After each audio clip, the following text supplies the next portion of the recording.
शंकराचार्य ने उनको एक प्रश्न किया कि कर्म में जो तात्पर्य है वह क्यों?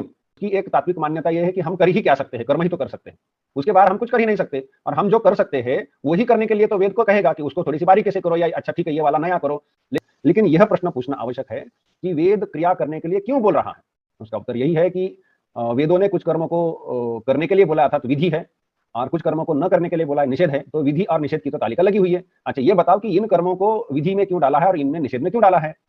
तो ये विहित कर्म इसलिए करने हैं कि इससे पुण्य संचय या अपूर्व का लाभ होगा, और वह आगे चल करके इस लोक में हमें कुछ इष्ट फल देता है, और अगले जन्मों में भी इष्ट फल देगा। और यह इष्ट प्राप्ति के लिए यह विहित कर्म करने हैं, और अनिष्ट जो है दुख उसका परिहार करना है, इसलिए ये उपाय बताए गए हैं। और आगे चल करके हमें अनिष्ट फल जो दुख है वह नहीं होना चाहिए, इसीलिए ये निषिद्ध कर्म आप जो है वो मत करिए।